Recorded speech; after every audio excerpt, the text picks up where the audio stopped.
Hey friends, it's Courtney Brickner, the CB behind the Crafty Brick. Welcome to my channel if you're new here. If you're not, welcome back. Thanks for joining me. Today I want to show you how to replace the waste collection unit in your Sawgrass printer.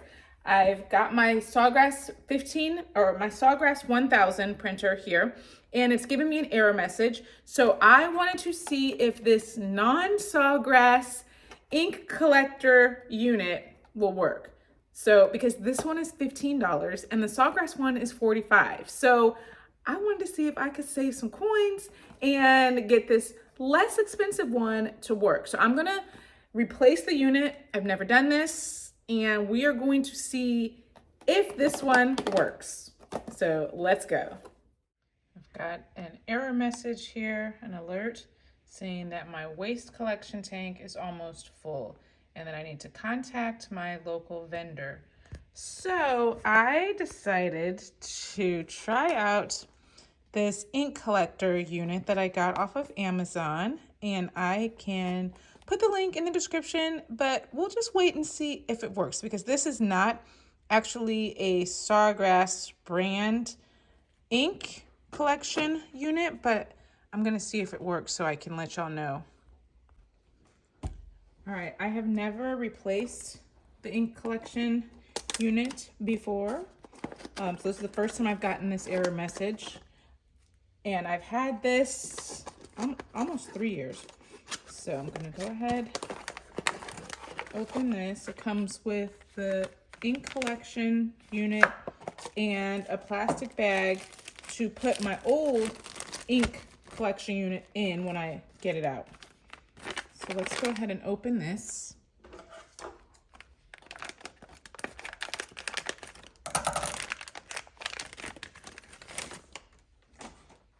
And this is all that it is. All right, it's got the computer chip on the back. So I'm really hoping that it's going to work. So here, I'm just opening up the front cover of my printer. This is the waste collection unit right here. So push and pull this out. Let me open this and get it ready. I don't know if it's gonna spill out or what it does, because I've never removed it. Oh, it is very full. I can feel how heavy it is, but it doesn't look like any ink falls out or anything. So I'm gonna go ahead and put that in there. I'm gonna find out what I need to do to dispose of this. I'm gonna contact my local waste disposal, like hazardous waste material, and I'm gonna figure out where I need to take that. Set that aside, and then I'm going to just push this in and close the cover, and let's see what it does.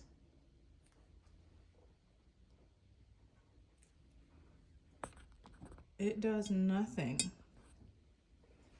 Let's see, escape out of there.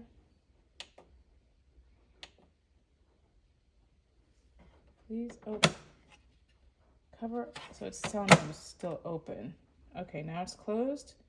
Ho ho, look at that. My alert went away. So it looks like that worked out. So that was definitely a win in my book. I'm very happy that we were able to save some money and use this. And now you know that you can try it out and you don't have to waste your money and, wondering, is it or is it not going to work? So I've tested it for you so you don't have to. I was really happy, because I have to admit I was a little bit nervous when that error message came on, because I wasn't quite sure how difficult this project would be, changing the waste collection unit. Like I said, I've never done it. I've had this printer for almost 3 years and I've never done it. Maybe 2.5. I can't remember. But I'm hoping that this is gonna last for another 2.5 years. So that would be nice. But it's simple, easy peasy, lemon squeezy, no big deal. So I hope that you found this video helpful. If you did, please don't forget to give it the like, thumbs up, turn on notifications so that you don't miss anything crafty, because I try to come back here on a regular basis, sharing lots of different things. So I'll be back soon. Until then, stay crafty, my friends. Bye.